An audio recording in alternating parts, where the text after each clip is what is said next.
Ah, me, what a touching reunion that was. It seems we did a good deed today. We three retainers, once imprisoned for our iniquity, are surely the least qualified to judge whether this deed is good or bad. Either way, Aru is open. Now you have your opportunity, and with it, whatever trouble may ensue. Although Aru was created by a god, human craftsmanship was nevertheless required to build the gate that connects it to this world. Perhaps the relationship between gods and humanity follows a similar principle.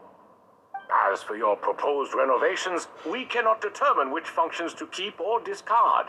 Proceed as you see fit, but please entrust the task to your most accomplished scholars, or Bennu will be most displeased. It matters not. The Ibis King shall be accountable if any problems arise. Ibis, you chose to take on disciples, and so it follows that you must accept the risks of associating with humans. If I'd known you'd be like this, I would have locked all of you away in Aru, never to leave again for all eternity. All of us? What does this have to do with me? Vilify me no further. Scholars, since you have liberated Aru, allow me to present you with a gift. Using Aru's power, we shall install a defense mechanism at our king's mausoleum. You must be guarded even against Irminsul itself. This shall afford you some convenience. Unseen and unheard, from this moment forth, none may by sight or hearing perceive anything said or done within the mausoleum. Amazing. And all this is achieved just with the power of Aru? With technology from the heavens, the possibilities are endless. Just because King Deshret did not use it for this purpose does not mean that it cannot be done. So, marvel away. This is the reward you have earned. All right. Well, that resolves the issue of confidentiality. What about the technical side? Do we have the manpower? Why, yes. I've already contacted them. They'll be here soon.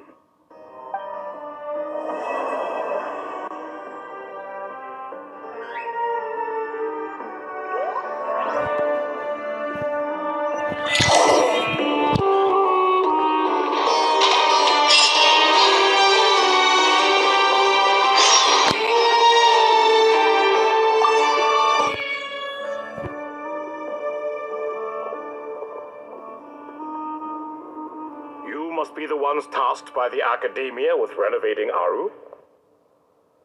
That's right. Good afternoon. I'm Kaveh. And these two are Termezi and Naisaburi. Hey, I'll hate them. Come and introduce yourself. We've met before.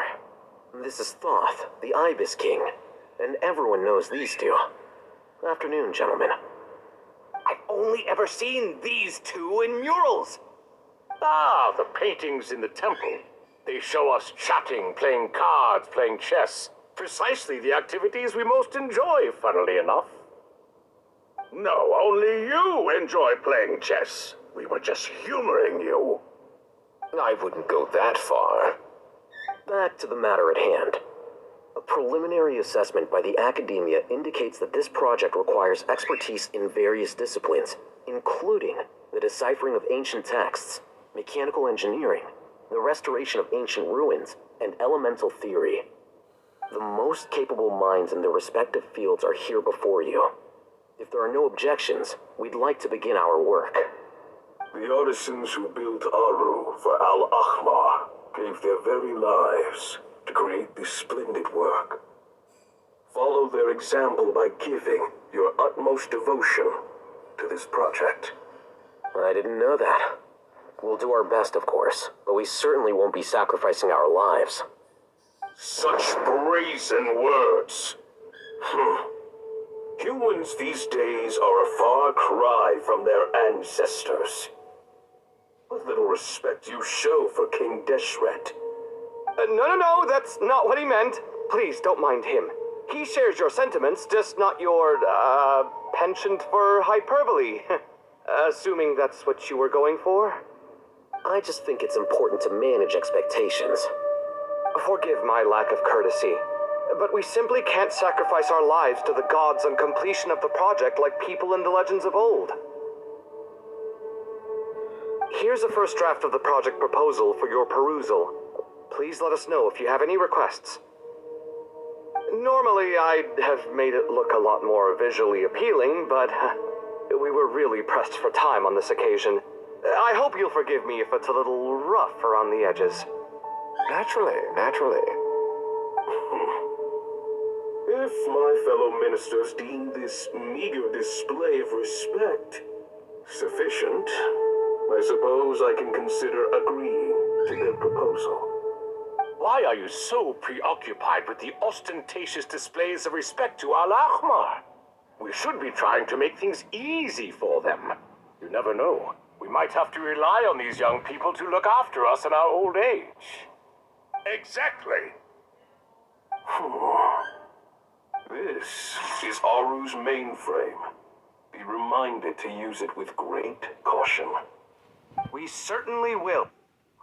Thank you for your assistance. You may attempt to lay out punishment should you so desire, though I'm afraid it would be futile. You and I both know that certain components of Aru can only be operated by humans. King Deshret always believed in humanity. Still, the reason that Aru's modules are designed that way is not so much because he trusted them, but more because he was wary of you. Is that true? No wonder human artisans helped to build Aru then. He actually required human assistance to create his greatest work. Naturally. Have you noticed that the Goat King keeps giving superficial responses? It's like he's just going through the motions and leaving the real debate to his colleagues. He understands the art of perfunctory speech. That's what earned him his position as the Minister of Ministers.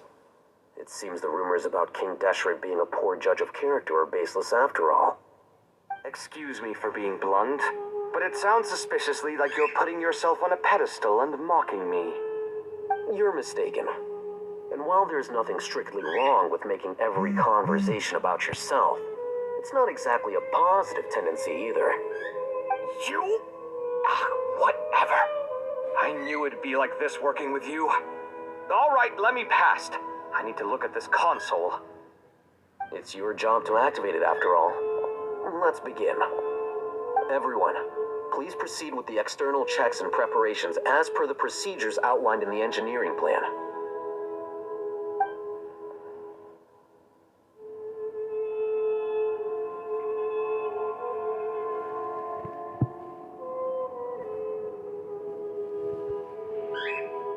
Hello there, youngsters.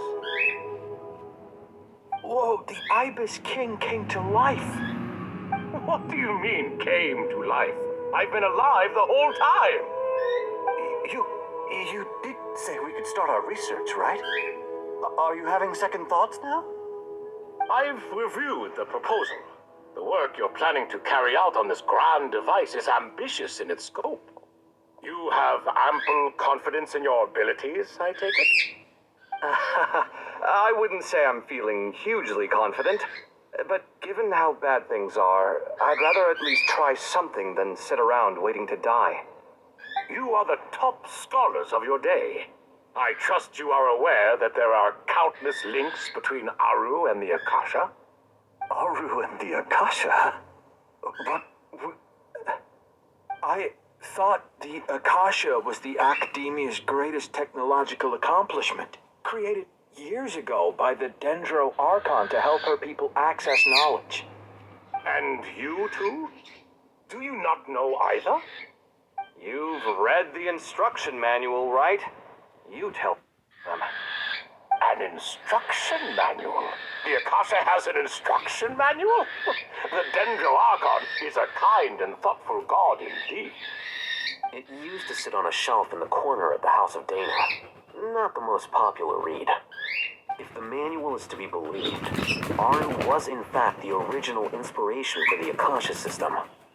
What? But There are so few records about Aru anywhere. And practically none of these scientific expeditions into the desert had anything to do with it. Ah, but this is something you could not possibly have known. You may have heard many stories about the desert, but what is the most important aspect of history? Consider this a quiz. Anyone from Vahumana present? I'm from Vahumana. It's, well, veracity. Precisely. And a large part of veracity is the chronological order in which events occur. I may as well tell you. In the beginning, Nabu Malikata, the goddess of flowers, descended upon Sumeru. The glory of the heaven was within her. She brought life, oases, and knowledge to this land. Then she created the Jinn, enlightened them, and ordered them to serve her. Two other gods also walked upon this land where wisdom flowed in abundance, and the three met beneath the great green trees.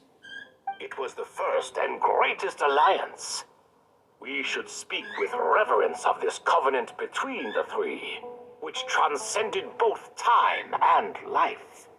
For they promised that in Sumeru, wisdom would be shared with all. All the great changes in Sumeru's history began with the goddess of flowers. For King Deshret's sake, she pried into the secrets of Celestia, and for this was burned to ashes by the flames of wrath. So grieved was King Deshret by her passing, that he lost all interest in state affairs, and devoted himself instead to the knowledge that she had brought back. It was after learning of the technology from that floating island in the sky that he first conceived of Aru. And so, the Akasha was inspired by Aru, while the basis for Aru itself came from Celestia's technology. Well, if the two share a common technological origin, then connecting one system to the other is an entirely feasible idea. Unbelievable. Have you no reverence at all for celestial technology? No, I do, but there's no time for that. The schedule is too tight. Blame it on the deadline. Perhaps you could try coming up with our cutoff dates. You know what it's like having to turn around 5 different drafts in one day? I wouldn't wish it on my worst enemy. Yeah, also, Sir Ibis King, you don't plan on getting directly involved at all, do you? Yes, well, you strike us more as having come to give a popular science lecture. Or, wait, does this count as more of a first-hand witness statement? Neither. Anyway, this sounds like far too much work for me. Still, if Aru is so powerful, why didn't King Deshret use it for more ambitious ends? Because it was never fully completed. King Deshret had grand plans, but he perished before they could come to fruition. In the beginning, his wish was to create something that could rival the very world itself. The Lord of Flowers sacrificed everything for that ambition. What he desired, she bestowed, and thus was knowledge brought into the world. Her courage and sacrifice had to be honored with the most splendid of monuments, or King Deshret would surely have deemed it a grave injustice. And that monument, built from knowledge and technology, etched with a sacrificial and courageous love, even in its unfinished form, it deserves to be treasured. At that time, King Deshret said the following to the Lord of Dendro. Since we share an eternal covenant, I shall never be your enemy. Hence, the fruits of wisdom from the heavens is not to be devoured. Remember, it is not that I lack the power to become the enemy of wisdom. Yet you and she have taught me much and shown me kindness. For this, I cherish you both. In the end, Aru was only used to store a portion of the souls. It was but a primitive form of the masterwork the king had envisaged. His final hope for Aru was to return to the past, when she yet lived. So the point you're making is, King Deshret was both powerful and ambitious, and he only ceased his imperious ways out of affection for the goddess of flowers and the Dendro Archon. You could see this as an act of mercy, but you could also see it as the sentiments that lay between these three gods placing constraints on him. This was, after all, the foundation of the alliance between them. This explains why Aru was both a prison and a monument, and why the answer to the three questions was time. You have to be careful who you get involved with, or you invite all manner of misfortune. This is as true for gods as it is for humans. Love is the same. It is both a prison and a monument. All right, let us pause the story here for now. Seeing as you've been so diligent, I'll offer a little help. Who's in charge again? Is it you two? Ah, yes, me and him. Now then, close your eyes. Wisdom hides in the space between the tangible and the intangible. It is to convey the incommunicable through the simplest of mediums. By the power of King Deshret, I shall grant you a glimpse into the unseen secrets that lie at the threshold of existence.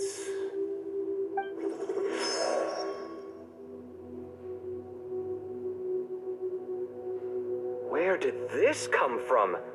Is it a new mechanism? It looks more like some form of externalized information. You've rendered it visible? Just as the Akasha allows you to access a greater range of knowledge, the power of our king permits one to perceive ingenuities that do not belong to this world. This is no ordinary mechanism. It reflects the internal structure of Aru. Whether you choose to increase or decrease, keep or discard. Come, use these to achieve the outcome you desire. Looks mechanical to me. Better let me handle it just in case. But wait, how do I get up there? Turn around. So that's where the elevator is.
Obelisks were used to record important information in the ancient desert civilization. Hey, Alhaitham, there's some writing here I'll need you to decipher.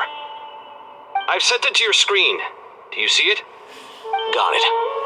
It's a little blurry, but I should manage. Take a look and tell me what it says. Oh, and I'll send any other similar text directly to you from now on. Let's start with this one. It's a variant of an older script. Herein lie verses written for the Yellow Sands. Looks like cultural information from the age of King Deshret. If so, I suggest you delete it. Words thrown together merely for fun. I had no idea Aru kept a record of this. Well, as long as you're certain that this is strictly private information, that's fine. It is unimportant. All right, well, I guess I'll start now.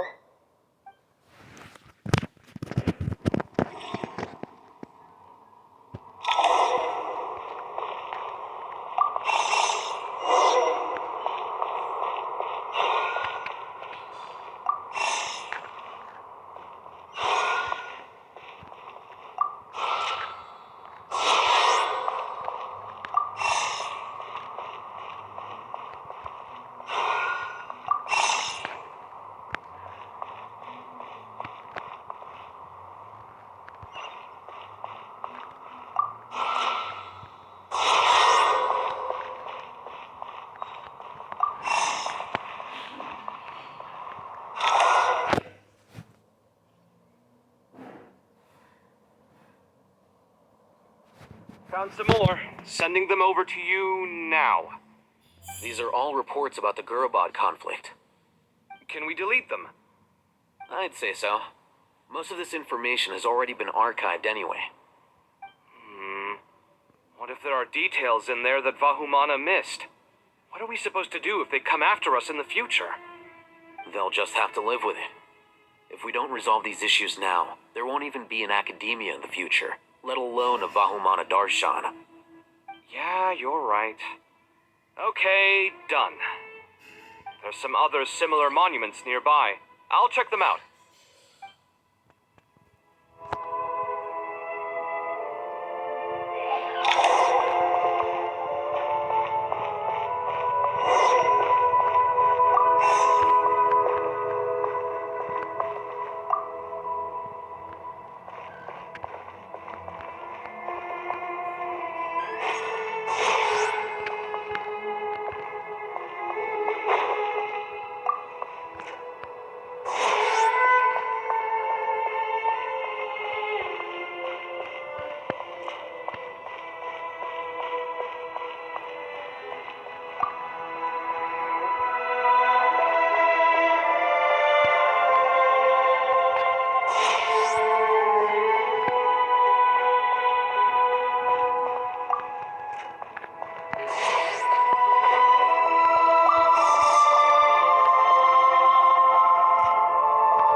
Another monument. Hold on.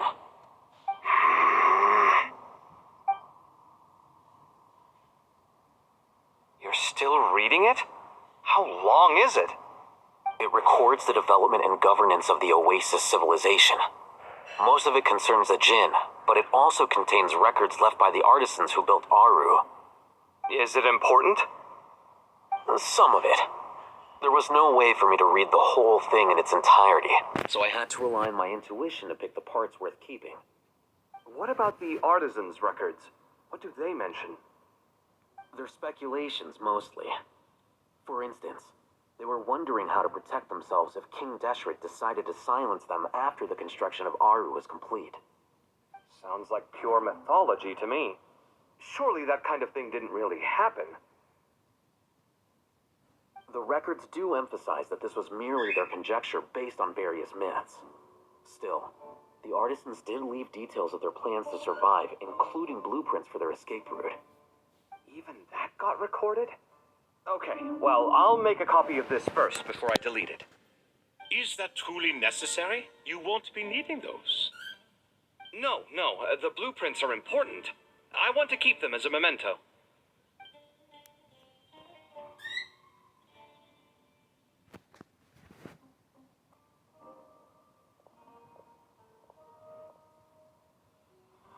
I think that should just about do it. It meets the requirements of the contingency plans, so we should be good. I gotta say, it's the strangest feeling. This cross between reality and the intangible. It's like drifting between life and death, or in and out of a dream, using my own hands to manipulate illusions that are forever out of reach. Chasing dreams in the most literal sense. Definitely a novel experience. What happens if my spirit just floats away? That won't happen. Anyway, I wouldn't celebrate just yet if I were you. There's likely to be a phase 2 of this project. All right. I'd better keep my wits about me then.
Traveler from afar, do you worry for the fate of Sumeru as well? Whoa! It's Cedric the Crocodile King! Greetings, Crocodile King. Please be at ease. I'm just here to chat with you about Lesser Lord Kusanali. Sounds like you really care about her. Yes, although to be exact, it is a mixture of both concern and curiosity that I feel. Speaking of Nahida, Paimon was wondering how she's doing. Wait a moment.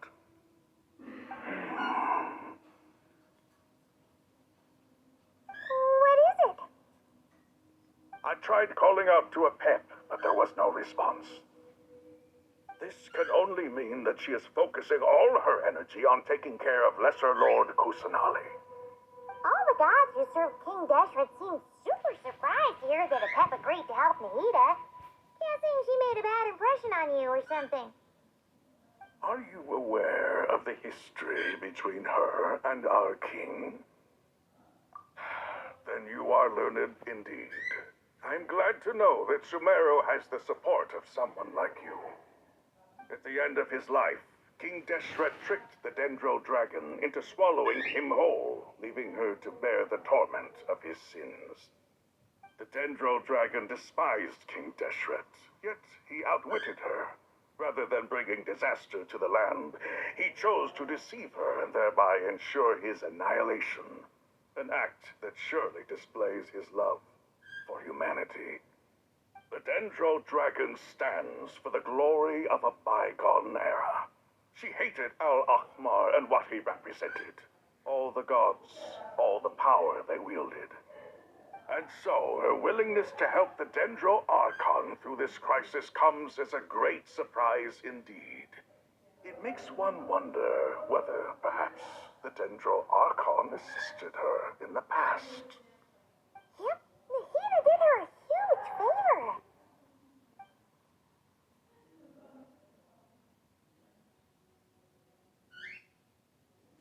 So Lesser Lord Kusanali put an end to the Dendro Dragon's many long years of torment. As much as she loathes the Seven, a pet knows kindness when she sees it. No wonder she was willing to make an exception. Yeah, that's the sense we got from dealing with her, too. She is not incapable of coexisting with other living things. Rather, she actively chooses to avoid coexistence. And this, despite the fact that she symbolizes life itself. How ironic. All of this being said, I wouldn't expect too much from her if I were you. Nothing will change her hatred towards humanity and gods. We'll keep that in mind. Anyway, how much longer do you think Nahida needs to stay with the pep?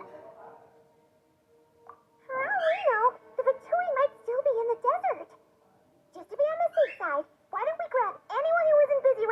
go look for her. I'm alright, Paimon. Huh? Is that Nikita's voice? It seems the treatment was effective. Since when do my deeds require your evaluation?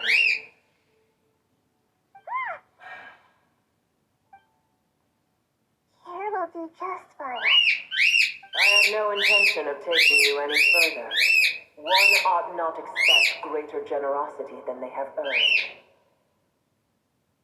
You always hide your kindness away like an oasis within a sandstorm. Only those who make it through the swirling winds can know just how beautiful that oasis is, and how much hope it brings. You dare appraise my being? No, I'm expressing my gratitude. I want to thank you for sharing your precious life force with me.